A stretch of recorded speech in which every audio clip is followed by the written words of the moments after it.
والعاقبة للمتقين والصلاة والسلام على أشرف الأنبياء والمرسلين أما بعد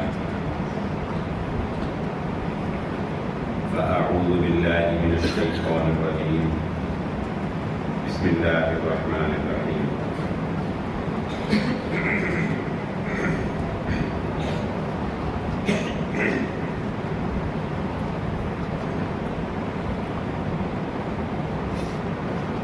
قال الله تعالى في القرآن المجيد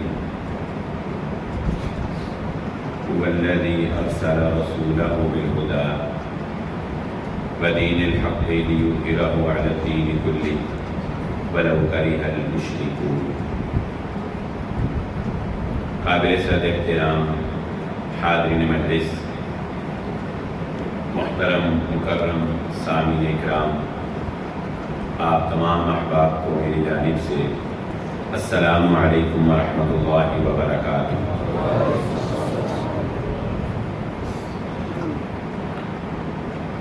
اللہ تعالی ہماری رمضان المبارک کی دین کے لیے ان کاوشوں کو قبول و منظور فرمائے۔ اور سچی بات یہ ہے کہ جس محبت اور چاہت سے آپ احباب اس وقت مسجد میں تشریف فرما ہیں، میری یہ دلی دعا ہے اپنے لیے بھی آپ کے لیے بھی، اللہ تعالی ہم سب کو اسی طرح جنت میں اکٹھا فرما دے، کیونکہ اصل تو کامیابی وہی ہے اور اصل ملاقات تو وہی ہے جو وہاں پہ ہو جائے گی۔ زندگی میں انسان کے بہت سے اتار چڑھاؤ آتے ہیں۔ اللہ رب العزت نے قرآن مجید میں بھی یہ بات ارشاد فرمائی، وَتِلْكَ الْأَيَّامُ نُدَاوِلُهَا بَيْنَ النَّاسِ۔ دنوں کا اتار چڑھاؤ، کبھی خوشی کبھی غم، کبھی نفع کبھی نقصان، کبھی شادیاں اور کبھی فوتگیاں، کبھی کچھ اور کبھی کچھ، یہ زندگی کا حصہ ہے۔ کوئی انسان غم سے آزاد نہیں ہے، پریشانی ہر انسان کو لاحق ہے، تکالیف ہر انسان کے ساتھ وابستہ ہیں، اور زندگی نام ہی اس اتار چڑھاؤ کا ہے۔ لیکن اس ساری زندگی کے معاملات میں ایک بات یاد رکھیے گا، زندگی میں کبھی بھی کچھ بھی اتفاقاً نہیں ہوتا۔ انسان سمجھتا ہے کہ میری اتفاقاً اس سے ملاقات ہو گئی اور مجھے فلاں فائدہ ہو گیا، کاش میری اس سے ملاقات نہ ہوئی ہوتی، اس سے ملاقات ہوئی تو مجھے یہ نقصان ہو گیا، میں نے اتفاقاً ہی وہ چیز دیکھی، مجھے پسند آئی، میں نے خرید لی، مجھے اس میں نفع ہو گیا۔ زندگی میں کچھ بھی اتفاق نہیں ہوتا۔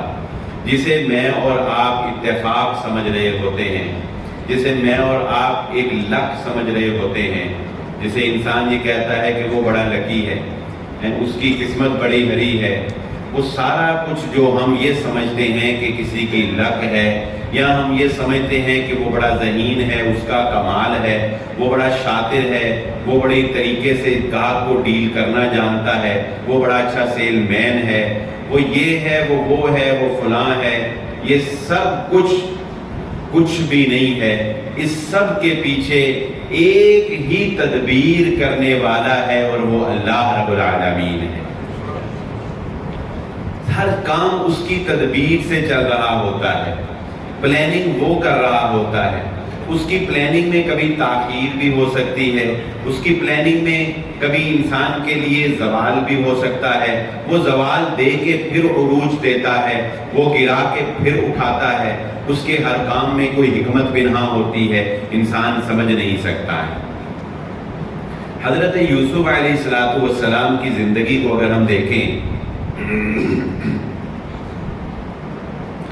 تو ایک واقعہ ان کی زندگی سے لے کر بات کا آغاز کرتے ہیں۔ حضرت یوسف علیہ السلام کو جب جیل میں بھیجا گیا تو ان کے ساتھ 2 قیدی اور آئے،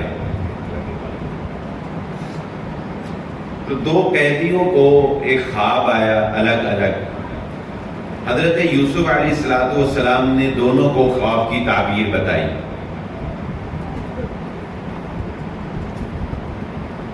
ایک کے خواب کی تعبیر یہ تھی کہ اسے پھانسی دے دی جائے گی اور اس کی لاش کو جو ہے کھڑا لٹکا رہنے دیا جائے گا. اور دوسرے کے خواب کی تعبیر یہ تھی کہ اس کو اس کے عہدے پر بحال کر دیا جائے گا.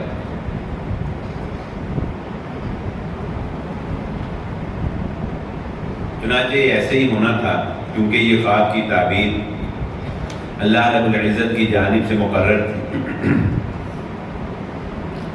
جسے اس کے عہدے پر بحال کیا گیا، حضرت یوسف علیہ السلام نے اس کو جاتے ہوئے کہا کہ جب تمہیں تمہارے عہدے پر بحال کر دیا جائے گا تو اپنے بادشاہ سے میرا تذکرہ کرنا، اپنے بادشاہ کو میرے بارے میں بتانا کہ ایک یوسف نام کا آدمی بے گناہ جیل میں ہے اور اس نے مجھے خواب کی تعبیر بتائی تھی.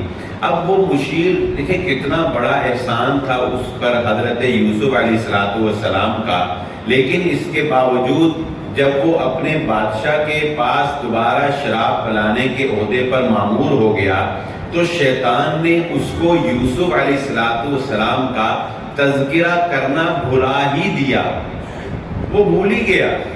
اب شیطان نے تو ایک چال چلی، وَمَكَرُوا وَمَكَرَ اللَّهُ وَاللَّهُ خَيْرُ الْمَاكِرِينَ.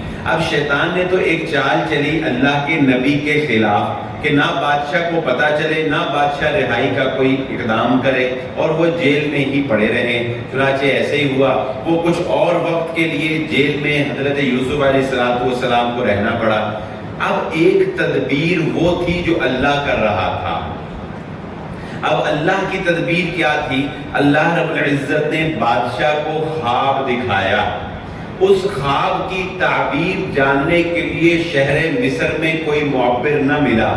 اب اس مشیر خاص کو، اس شراب پلانے والے کو، اس غلام کو، اس قیدی کو جو رہا ہوا تھا یاد آیا کہ ایک یوسف بھی تو جیل میں تھا، اس نے تو میرے خواب کی تعبیر ہو بہو بتائی تھی. اب بادشاہ کو یوسف کا تعارف کروایا. بادشاہ نے اس کو یوسف علیہ السلام کے پاس اپنے خواب کی تعبیر پوچھنے کے لیے بھیجا. پورا واقعہ آپ کے ذہن میں آ گیا. اب فرق پتہ کیا ہے؟ اب ایک ہے اللہ کی تدبیر. اب آپ کو یہاں سے میں جو بات سمجھاؤں گا وہ یہ ہے کہ ایک ہے اللہ کی تدبیر، ایک ہے بندے کی سوچ، ایک ہے شیطان کی چال. تینوں باتیں ہمیں سمجھ آ جائیں گی. نہ شیطان کی چال چلتی ہے، نہ بندے کی سوچ کام کرتی ہے. جو چیز کام کرتی ہے وہ صرف اللہ کی تدبیر ہوتی ہے. اب سوچیں ذرا، اگر یوسف علیہ السلام کے کہنے پر وہ ملازم، وہ شراب پلانے والا مشیر اگر بادشاہ سے یوسف کا تذکرہ کرتا تو یوسف علیہ السلام کی حیثیت ایک سوالی کی ہوتی، ایک ریکویسٹ کرنے والے کی ہوتی نا. اللہ رب العزت یہ نہیں چاہتا تھا کہ میرا نبی بادشاہ سے سوال کرے. اللہ نے بادشاہ کو خواب دکھایا اور بادشاہ کو سوالی بنا کر یوسف کے در پہ پہنچا دیا. اب بادشاہ کی حیثیت سوالی کی تھی، یوسف کی نہیں. تبھی تو یوسف کو رہائی کا پروانہ جاری کیا نا بادشاہ نے. تو یوسف نے کہا بادشاہ سلامت ایسے نہیں، پہلے میری بے گناہی ثابت ہو گئی. نہ وہ لے کے نہیں آؤں گا، میں تیرے رحم و کرم پہ رہائی نہیں چاہتا. میں معبر ہوں، اس لیے مجھے رہا کر دے کہ میں نے تیرے خواب کی تعبیر بتائی ہے. نہیں، مجھے اپنے اس کمال پہ رہائی نہیں چاہیے، مجھے اپنی بے گناہی پہ رہائی چاہیے. چنانچہ بادشاہ نے بے گناہی ثابت کی اور پھر بے گناہ یوسف کو اللہ رب العزت نے جیل سے باہر نکالا. وہ یوسف کی سوچ تھی کہ مجھے بادشاہ کا تذکرہ ہو تو کوئی راہ کھلے. وہ شیطان کی سوچ تھی کہ مشیر کو بھولے اور یوسف جیل میں پڑا رہے. اور یہ اللہ کی تدبیر تھی کہ یوسف کو نکالوں گا تو عزت وقار اور شان سے نکالوں گا. اللہ کی تدبیر میں تاخیر تو ہو سکتی ہے. ہو سکتا ہے تم دعائیں کرتے ہو یا اللہ بیٹا دے دے، یا اللہ حج کرا دے، یا اللہ عمرہ کرا دے، دکان دوجی دے دے، اور فلانی کڑی مل جائے، فلانی جگہ رشتہ ہو جائے. بڑے بڑے بےتاب ہیں نوجوان کہ وہی بس وہی کروانا ہے، نہیں تو زندگی فضول ہے۔ اور اللہ کے نادان بندو، بعد میں جب اس نے ناکو چنے چبوائے نا تو پھر اللہ کو بتا جائے گا، بعد میں پھر یہی کہنے نے ہوئے تھوڑا جا اور انتظار کر لیں دے، عقل سے پردے پہ گئے سی بس۔ اور اللہ کی رضا میں جو بندہ راضی ہوتا ہے اس کی عقل پہ پردے نہیں پڑتے۔ تو اپنے لیے اچھا نہیں کر سکتا ہے، تو اپنے لیے بہتر فیصلہ نہیں کر سکتا ہے، جو فیصلہ تیرے لیے اللہ نے کرنا ہے اس سے بہتر فیصلہ تیرے لیے کوئی ہو سکتا ہی نہیں۔ اللہ نے تجھے جہاں رکھا ہے نا، اللہ نے تجھے جہاں رکھا ہے، تیرا کمال یہ ہے کہ اس نے تجھے جہاں پر فٹ کیا ہے، جس کو تیرا باپ بنایا، ابھی شیخ گفتگو کر رہے تھے ماں باپ کے لیے، جس کو تیرا باپ بنایا، کبھی نہ سوچی کہ مجھے یہاں کیوں پیدا کیا، مجھے کہیں اور کیوں نہیں پیدا کر دیا، میرا باپ یہی کیوں بن گیا، میری ماں یہی کیوں بن گئی، میں اس گھرانے میں کیوں پیدا ہو گیا، میرے بھائی اتنے کیوں ہیں، میری بہنیں اتنے کیوں ہیں۔ اللہ نے تجھے جو باپ دیا، جو ماں دی، جو اولاد دی، جو بیوی دی، جو گھرانہ دیا، جو شکل و صورت دی، جو قد کاٹ دیا، جو ذہن دیا، جو زبان دی، جو آنکھیں دی، جو ہاتھ دیے، جو رنگت دی، جو تعلیم دی، اللہ رب العزت نے اس پوری کائنات کے اندر جہاں تجھے رکھا ہے اس سے بہتر کہیں اور رکھا جا سکتا ہی نہیں تھا۔ یہ اس کی تقسیم ہے۔ تو جب گلا کرے گا کہ مجھے کالا کیوں بنایا تو تو اللہ کی تقسیم پہ گویا راضی نہیں ہے۔ تو جب گلا کرے گا کہ تجھے مڈل کلاس کیوں رکھا، تجھے ایلیٹ کلاس کیوں نہیں بنایا تو تو اللہ کی تقدیر پہ راضی نہیں ہے۔ تو جب گلا کرے گا کہ تیرا قد چھوٹا کیوں ہے، تو جب گلا کرے گا کہ تجھے غریب کیوں پیدا کیا تو تو اللہ کی رضا میں راضی نہیں ہے۔ اور یاد رکھو جنت پانے کے لیے تو اصل مقصد تو جنت ہے نا۔ کوئی غریب ہے، کوئی امیر ہے، کوئی سیاہ ہے، کوئی سفید ہے، کوئی خوبصورت ہے، کوئی نارمل ہے، کوئی کیسا ہے، کوئی ذہین ہے، کوئی کم ذہین ہے، سب لوگوں کی گردش کی انتہا آخر آخرت ہے۔ سب کی آخر انتہا آخر، یہ زندگی چند سالہ گزر جانی ہے۔ کوئی کیسے گزارے، کوئی کیسے گزارے، کوئی عیش میں گزارے، کوئی آرڈر دے کے گزارے، کوئی غلامی میں گزارے، کوئی مظلومیت میں گزارے، ایٹ دی اینڈ آخر موت ہے اور اصل زندگی آخرت کی شروع ہونے والی ہے۔ اس کے لیے مجھے بتائیے، ذرا سوچئے گا، آج کے اس میٹیریلزم کے دور میں جب دنیا کے حرص، طمع اور لالچ نے آنکھوں کو فریفتہ کر دیا ہے، وہ جو اقبال نے کہا تھا، نظر کو خیرہ کرتی ہے چمک تہذیب حاضر کی، یہ صناعی لیکن جھوٹے نگوں کی رضا کاری ہے۔ ایک یہ بیڑا غرق جائے فیس بک کا، سوشل میڈیا کا، اس نے ہمیں بڑا نقصان پہنچایا ہے۔ وہ اپنی دوست کی گاڑی کے سامنے کھڑا ہو کے تصویر کھینچ کے فیس بک کے سامنے لگا دیتا ہے، وہ 10 دوستوں کو حسرت ہو جاتی ہے، وہ زندگی تو یہ گزار رہے، اسی کوئی زندگی گزار رہے۔ وہ کہیں ہل سٹیشن پہ جاتا ہے، ہوٹل میں جا کے دو سیلفیاں لے کے کھینچ کے بھیج دیتا ہے، وہ رشتہ دار سارے کزنز اپنے ماں باپ سے لڑنے لگ جاتے ہیں، اور دیکھو تسی ساڈے لیے کی کیتا، میں ساری زندگی موٹر سائیکل تے رہا، اور دیکھو گڈیاں جھوٹن دیا، وہ پیزے کھان دیا، وہ فلانے جگہ فلانا کام کرن دیا۔ آتا ہے نا خیال، حسد بھی پیدا ہوتا ہے، کینہ بھی آتا ہے، اس کے خلاف نفرت بھی پیدا ہوتی ہے، لیکن کیا کریں، کر کچھ نہیں سکتے، اندر ہی اندر اپنے آپ کو کوستے رہتے ہیں۔ تو یہ سب کچھ جو دوسروں کو دیکھ کر انسان کے اندر پیدا ہوتا ہے، یہ تب ہوتا ہے جب انسان اللہ کی تدبیر پہ راضی نہیں ہوتا، جب اس کا یقین اللہ پہ نہیں ہوتا۔ اچھا، بعد میں وہ آپ کو سمجھانا چاہتا تھا کہ دیکھیں انتہا تو جنت ہے، جنت پانے کے لیے دولت نہیں چاہیے، جنت پانے کے لیے شہرت نہیں چاہیے، جنت پانے کے لیے کوئی بڑا کمال، بڑا ذہانت، بڑا ہی ذہین دماغ نہیں چاہیے، جنت پانے کے لیے آپ کو کوئی بڑا عہدہ نہیں چاہیے، جنت پانے کے لیے کوئی سفید رنگت نہیں چاہیے، جنت پانے کے لیے کوئی حسن نہیں چاہیے، جنت پانے کے لیے کوئی واقفیت نہیں چاہیے، جنت پانے کے لیے کوئی گاڑیاں نہیں چاہیے۔ اللہ کی قسم، اللہ رب العزت نے جنت اس کو بھی عطا کر دی تھی جس کا نام کوئی نہیں جانتا تھا، اور وہ ایک بڑھیا تھی جو مسجد النبوی میں جھاڑو دیا کرتی تھی۔ بتاؤ جنت ملی اس کو کہ نہیں ملی؟ اس کا تو جنازہ محمد رسول اللہ صلی اللہ علیہ وسلم نے قبر پہ جا کے پڑھایا تھا۔ اور لوگوں نے بھی یہی سمجھا تھا، صحابہ بھی انسان تھے، انہوں نے بھی یہی سمجھا کہ سادہ سی عورت ہے، کیا فرق پڑتا ہے، اللہ کے نبی صلی اللہ علیہ وسلم کو نہ بھی بتائیں کہ اس کی فوتگی کا کوئی اعلان شلان نہ بھی ہو، فوت ہو گئی، جنازہ پڑھایا، دفنا دیا. لیکن اللہ رب العزت ہمیں یہ بتانا چاہتا ہے کہ اللہ کی تدبیر میں راضی ہو جانا ہی انسان کا کمال ہے. جب اس نے کوئی کام کرنا ہوتا ہے نا، اچھا دیکھیں وہ بات شروع والی بھی ذہن میں رکھنا، یہ دونوں باتیں ہم اپنی تقریر میں ساتھ ساتھ لے کر چلیں گے. جب اس نے کوئی کام کرنا ہوتا ہے تو بہت پہلے سے تدبیر کرنا شروع کر دیتا ہے. انسان سمجھتا ہے اتفاق ہو رہے ہیں، اتفاق نہیں ہو رہے ہوتے، تدبیر ہو رہی ہوتی ہے. کائنات کے امام محمد مصطفیٰ صلی اللہ علیہ وآلہ وسلم نے جب دنیا میں تشریف لانا تھا نا، آپ کی آمد سے پہلے ہی اللہ رب العزت نے انتظامات کرنے شروع کر دیے، تدبیر کرنی شروع کر دی. بنو اسماعیل کے پاس مکے کا چارج تھا، بیت اللہ کی انتظامیہ جو تھی نا، انتظامیہ بیت اللہ کی، وہ بنو اسماعیل تھے.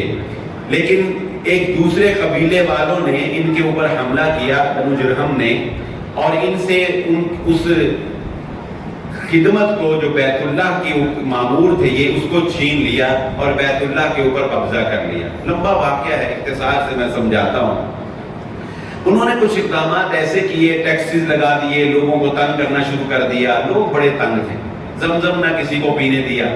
چنانچہ ارد گرد کے سارے قبائل نے یہ فیصلہ کیا کہ دوبارہ سے بیت اللہ کے اوپر اٹیک کیا جائے اور اس قبیلے سے اقتدار کو چھینا جائے، مکے کی سلطنت کو لیا جائے اور دوبارہ اقتدار جو ہے وہ بنو اسماعیل کو ٹرانسفر کر دیا جائے. چنانچہ ایسے ہی ہوا، تمام قبائل نے جو ہے وہ حملہ کیا. لیکن انہوں نے ایک بڑا غلط کام کیا. کوئی بھی حکومت جب جانے لگتی ہے تو وہ یہ کوشش کرتی ہے کہ اب جتنا زیادہ سے زیادہ اس خطے کو نقصان پہنچا سکیں وہ پہنچا دیں. چنانچہ انہوں نے کیا کیا، انہوں نے بیت اللہ کو جو بھی نقصان پہنچانا تھا پہنچایا، جو کچھ کر سکتے تھے کیا. ایک بڑا نقصان انہوں نے کیا، انہوں نے آب زمزم کے کنویں کے اندر اپنے بت پھینکے، اسلحہ پھینکا، اپنی چیزیں پھینکی اور اس کو بھر کے، جن چیزوں سے بھر سکتے تھے بھر کے، پھر اوپر ڈھیر ساری مٹی پھینکی اور اس کو ایسے زمین کے ساتھ برابر کر دیا کہ کسی کو پتہ ہی نہیں چلا کہ یہاں پہ کوئی آب زمزم کا کنواں بھی تھا. کئی سال تک لوگ زمزم سے محروم رہے، کئی سال تک لوگ زمزم سے محروم رہے. پھر اللہ کے نبی صلی اللہ علیہ وآلہ وسلم کے چچا کے دادا حضرت عبد المطلب کو خواب آیا. خواب میں کہا، حکم دیا یہاں پر کھدائی کرو. مینشن نہیں تھا، سمجھ نہیں آئی. دوسرے دن پھر خواب آیا، تیسرے دن پھر خواب آیا، چوتھے دن پھر خواب میں حکم دیا عبد المطلب زمزم کے کنویں کی اتنے فاصلے پر اس جگہ پر کھدائی کرو. حضرت عبد المطلب نے اگلے دن اپنے بیٹے حارث کو کھڑا کیا حفاظت کے لیے. دونوں باپ بیٹا نے مل کر کھدائی کی. لمبا واقعہ، قریش والوں سے چپکلش بھی ہوئی. بلا آخر دوبارہ انہوں نے زمزم کا کنواں دریافت کر لیا اور لوگوں کو پانی ملنا شروع ہو گیا. کیسا اتفاق تھا، کیسا اتفاق. لیکن یہ اتفاق نہیں، یہ تدبیر ہو رہی تھی. یہ تدبیر، اچھا اس تدبیر کو اس وقت کے لوگ نہیں سمجھے، لیکن کون سمجھے؟ یہودی سمجھے، یہودی سمجھے. اب آپ کو سمجھ آئے گی کہ کائنات کے اندر جب بھی کوئی کام ہوتا ہے تو وہ کسی نہ کسی پلاننگ کے تحت ہو رہا ہوتا ہے. جب بھی کوئی کام، اب یہودیوں کے کان کھڑے ہوئے، انہوں نے کہا سالوں سے زمزم سے محروم رکھا گیا، یہ اب زمزم کا کنواں کیوں جاری ہوا اور عبد المطلب ہی کے ہاتھوں کیوں جاری ہوا؟ انہوں نے کہا فوراً سرچ کرو، تحقیق کرو. بندے بھیجے، عبد المطلب کی پوری ہسٹری دیکھی، اس کو دیکھا، اس کے خاندان کو دیکھا، اس کے اولاد کو دیکھا اور پوری ججمنٹ کرنے کے بعد یہودیوں نے حضرت عبداللہ کے ماتھے پر محمد الرسول اللہ کے آثار کو پڑھ لیا. آب زمزم کا کنواں کیوں جاری ہوا؟ انہوں نے کہا نہیں، ایسے ہی نہیں جاری ہوا، کوئی بات ہے. عبد المطلب سے ہی کیوں جاری کروایا؟ کوئی بات ہے؟ اچھا آپ دیکھیں ادھر دیکھیں، حضرت آمنہ جو محمد الرسول اللہ صلی اللہ علیہ وسلم کی والدہ ہیں، ان کے والد کزن ہیں حضرت عبد المطلب کے، اور یہ اپنے کزن کے گھر رات گزارنے کے لیے آئے ہوئے ہیں، یہ اپنے کزن کے گھر رات رہنے کے لیے آئے ہوئے ہیں۔ جو میری عمر کے لوگ ہیں نا 40s کے اوپر وہ سارے یہ جانتے ہوں گے کہ ہم بچپن میں نا اپنے رشتہ داروں کے گھر جا کے ہفتہ ہفتہ رہ لیا کرتے تھے، کیوں جی رہ لیتے سی کہ نہیں؟ ہوں تو کسی کو ملنا بھی ہوئے تو پہلے فون کر کے دسی تھا کہ بھائی جان اتنے بجے آ جاؤں گے تو اتنے بجے چل جاؤں گے، فکر نہ کرو پیسے نہیں منگا گے، اسی طرح سارا ویسے ہی کوئی کام ہے جی، کیونکہ جب پیسے کی گل ہوئے تو پھر انہیں فون ہی نہیں سننا، تو اب بلکہ ہوں تو میسج کرنا پڑتا، لو فون کی بات تو بعد کی رہ گئی، اب تو پہلے میسج کر کے بتانا پڑتا، سر میں بلال احمد بٹ ہوں، آپ سے مجھے یہ کام ہے، تاری مہربانی ہے فون سن لو، پھر اس کو میسج کریں گے، پھر وہ کہے گا اچھا، پھر وہ فون اگلا دفعہ سنے گا تو پھر وہ ٹائم لگے گا۔ یہ اب ضروریات سے ملا جاتا ہے، پہلے محبتوں سے ملا جاتا تھا، اب ضرورت سے ملتے ہیں، مفاد سے ملتے ہیں، مقصد سے ملتے ہیں، پہلے محبتوں سے بھی لوگ مل لیا کرتے تھے، اب نہیں ملتے، تو اس دور میں بھی لوگ شاید محبتوں سے ملتے تھے تو ایک دوسرے کے گھروں میں جا کے رہتے تھے، تو حضرت عبد المطلب کے کزن حضرت آمنہ کے والد ان کے گھر رات سٹے تھا، تو حضرت عبداللہ کے اوپر 6 یہودیوں نے حملہ کیا، 6 یہودیوں نے حضرت عبداللہ کے اوپر حملہ کیا۔ حضرت آمنہ کے والد یہ بات، یہ سارا واقعہ دیکھ رہے تھے، جب انہیں آواز آئی حملے کی تو فوراً کھڑے ہوئے بچانے کے لیے، اور دیکھا کہ یک لخت ایک روشنی سی چمکی اور 6 کے 6 یہودیوں کی گردن اتر گئی، 6 کے 6 یہودیوں کی گردن اتر کے وہ پڑی، حیران ہو گئے یہ کیا ہوا، یہ کیسے ہوا؟ یہ واقعہ دیکھنے کی دیر تھی کہ انہوں نے یہ بھانپ لیا اور اسی وقت اپنی بیٹی آمنہ کے لیے عبد المطلب کے بیٹے عبداللہ کا رشتہ مانگ لیا۔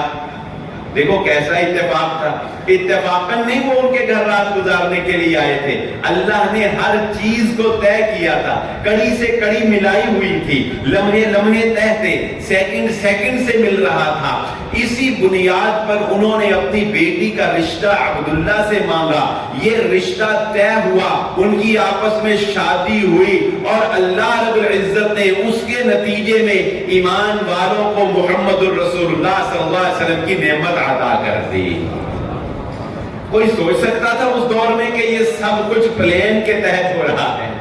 یہ رشتہ بھی ایک پلان کے تحت ہوا، یہ کنواں بھی ایک پلان کے تحت جاری ہوا، یہ سب کچھ جو پلان ہو رہا تھا اس وقت کے لوگ اس کو اتفاق سمجھ رہے تھے۔ یہ سب کچھ جو زندگی کا اتار چڑھاؤ ہے، جب وہ کسی کام کو سر انجام دینا چاہتا ہے تو بہت پیچھے سے پلاننگ کرنا شروع کر دیتا ہے، اسباب اس طرح سے جڑنا شروع ہو جاتے ہیں۔ ہمارے پڑوس میں پرانی بات ہے، ہمارے پڑوس میں ایک فیملی آئی، اس وقت موبائل نہیں ہوتا تھا، ایک فیملی آئی، بیل دی، بیل دیکھ کے پوچھا کون؟ کہا جی یوسف صاحب کا گھر یہی ہے؟ انہوں نے کہا جی یہی ہے۔ کہا جی ہم نے یوسف صاحب سے ملنا ہے۔ انہوں نے کہا جی ٹھیک ہے آ جائیں، ڈرائنگ روم میں بٹھایا، کہا یوسف صاحب ہم آپ کی بیٹی کا رشتہ دیکھنے کے لیے آئے۔ یوسف صاحب نے حیرانگی کا اظہار کیا، چلو ٹھیک ہے، بیٹی چاہے جو ایک روایت ہے، بیٹی کو دیکھا، انہیں بیٹی پسند آ گئی، انہیں بیٹی پسند آ گئی، وہ ہاں کر کے مٹھائی رکھ کے گھر چلے۔ جب گھر پہنچے تو وہ جو رشتہ کرانے والا تھا نا، وہ فون آ گیا، یہ تو تھے نہیں موبائل، وہ فون آ گیا، وہ کہتا کتنے رہ گئے ہو، میں تھوڑا انتظار کر کر تھک گیا ہوں۔ انہوں نے کہا کتنے رہ گئے سی؟ تو یوسف صاحب کے گھر بھی وہ آئے۔ انہوں نے کہا کیڑا یوسف صاحب؟ وہ کہتا جی فلاں فلاں جگہ پیپلز کلونی۔ وہ کہتا جی اوہو اوتھے نہیں جانا سی، اے تے ڈی گراؤنڈ انہاں دا گھر ہے، اوتھے جانا سی، چلو جلدی اوتھے آؤ۔ انہوں نے کہا ہن اوتھے نہیں جانا، ہن جتھے اسی دیکھ آئے اوتھے ہی سانوں پسند آ گیا ہے کہ جتنے ہم دیکھ آئے بس اوتھے ہی کرتا ہے۔ یہ میں چھوٹا تھا اس وقت، ہم نے یہ واقعہ سنا، ہم سارے حیران ہوئے۔ تو جب اس نے ملانا ہوتا ہے تو وہ ایسے بھی ملا دیتا ہے، اور جب نہیں ملانا تو جن نے مرضی باپیاں کو جا کے چلے کرا لو، وہ نہیں ملنا ہے۔ جتنے مرضی چلے کر لو، جتنے مرضی وظیفے کر لو، جتنے مرضی اعتکاف بیٹھ جاؤ. بڑے بندے اعتکاف اس نیت نہ بیٹھتے ہیں کہ اتنے دعا کرا گے تو چلو اللہ کی رحمت کر دے گا. بڑے بڑے عاشق ہیں. ایک بندہ مجھے ایک دفعہ ملا، میں جمعے کے پڑھا کے دارالاسلام میں باہر نکلا تو جمعہ میرا اسی موضوع پہ تھا کہ پسند کی شادی کی اسلام اجازت دیتا ہے.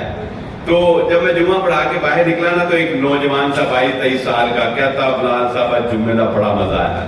انہوں نے کہا مولوی اپنے رویے کوئی کہتا جمعے کا بڑا مزہ ہے. میں کہا اچھا، میں کہ کیوں مزہ ہے؟ کہتا میں بھی پسندی شادی کی تھی. میں کہا پسندی شادی کرنا تو کوئی ایسی بری بات نہیں ہے. تو تھوڑا سا مجھے آگے گیا نا تو مجھے شرٹ پینٹ پہنی تو منہ میں تو شرٹ اٹھا کے نا مجھے کہتا ہے دیکھو میں بجا کے لے آئی سی، وہ بھراواں نے مینوں فیر مارتا سی تے میں بچ گیا. اور میں کیا پیچھے ہو کے کھلو جا تیری مہربانی. جتنا میں شوق نہ دس رہا ہے کہ بڑا تیر مارا ہے. تو نوجوانوں کا تو حال یہ ہے کہ وہ بس جو ٹھان لی وہ ٹھان لی. لیکن اللہ کی قسم اللہ رب العزت کے انتخاب میں بڑی خیر ہے. اللہ رب العزت نے انسان کے لیے جو فیصلے کیے ہیں، رسول اللہ صلی اللہ علیہ وآلہ وسلم نے وہ دعا سکھائی نا، اللہ اکبر، غم سے نجات کی یہ دعا اللہ کے نبی صلی اللہ علیہ وسلم نے سکھائی. اور اس دعا کا خاصہ پتہ کیا ہے؟ اے اللہ میں تیرا غلام، اللہم انی عبدک وابن عبدک وابن امتک. اس دعا کا مین مقصد اور مین فکر یہ ہے، اے اللہ میں تیرا غلام، میرا باپ بھی تیرا غلام، میری ماں بھی تیری غلام، تیری لونڈی. اے اللہ میری پیشانی تیرے ہاتھ میں ہے، میری پیشانی ناصیتی بیدک، میری یہ پیشانی. کیا مطلب؟ کہ میرا سارا کنٹرول تیرے پاس ہے. جسم کو برین کنٹرول کرتا ہے نا، یہ برین کو اللہ کے نبی فرما رہے ہیں یہ برین ہے نا، یہ تیرے کنٹرول میں ہے. ماذن فیا حکمک عدل فیا قضاؤک. اے اللہ میں اس بات کو تسلیم کرتا ہوں کہ میری ذات کے بارے میں کیا جانے والا تیرا ہر فیصلہ انصاف ہے. تو میرے ساتھ ناانصافی نہیں کر سکتا، تو میرے اوپر ظلم نہیں کر سکتا ہے. تو نے مجھے جو عطا کیا، جس طرح عطا کیا، جہاں پہ رکھا، اگر یہ سوچ میری اور آپ کی بن جائے، اللہ کی قسم ہماری زندگیوں میں سکون آ جائے، ہماری زندگیوں میں راحت آ جائے. سب سے بڑی بد نصیبی جو آج کے اس دور میں ہمیں لاحق ہے وہ ناشکری کی بد نصیبی. ہماری زندگیوں سے ناشکری ختم ہو جائے.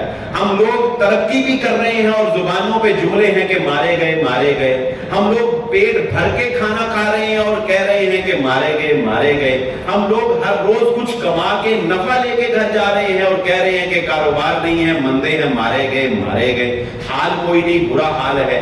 یہ ناشکری ہے، دوسروں کو دیکھ دیکھ کے ناشکری ہے.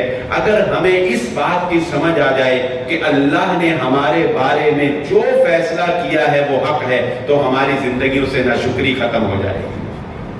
اور یہ تو چلو خیر کی باتیں ہیں، یہ تو چلو کامیابی کی باتیں ہیں. مومن آدمی کا معاملہ تو یہ ہے، مومن آدمی کا معاملہ تو یہ ہے کہ اگر کبھی کسی انسان کے، مسلمان کے سر میں درد بھی ہونا، سر درد ہے نا، درد کون پسند کرتا ہے بتائیں؟ کوئی چاہتا ہے کہ اسے درد ہو؟ کوئی چاہتا ہے کہ اس کے سر میں درد ہو، اس کی کمر میں درد ہو، اس کی ٹانگ میں درد ہو، اس کی دانت میں درد؟ کوئی نہیں نہ چاہتا. اور جب درد ہو تو کوئی یہ سمجھ ہی نہیں سکتا کہ اس درد میں بھی کوئی دوا چھپی ہے، اس درد میں بھی کوئی دوا چھپی ہے. یہ تو نہیں اس وقت نہیں تو نہیں سمجھ آتی نا. اس وقت تو بندہ کہتا ہے یا اللہ کس طرح درد ہو نجات دے. بات بھی صحیح ہے، بندہ ہونے کی تحت ہمیں یہی کرنا چاہیے. لیکن اللہ رب العزت کی ذات اگر ایک مسلمان کو درد بھی ہوتا ہے، اس درد میں بھی درد نہیں ہے، اس درد میں بھی تکلیف نہیں ہے، اس درد میں بھی اللہ نے دوا رکھی ہے. اور وہ دوا پتہ کیا ہے؟ جو محمد رسول اللہ صلی اللہ علیہ وسلم نے فرمایا کہ مومن آدمی کا سر درد بھی ہو، مومن آدمی کے پاؤں میں کانٹا بھی چبھے، اس تکلیف کے بدلے بھی اللہ رب العزت اس کے نامہ اعمال سے گناہوں کو صاف کر دیتا ہے. وہ جو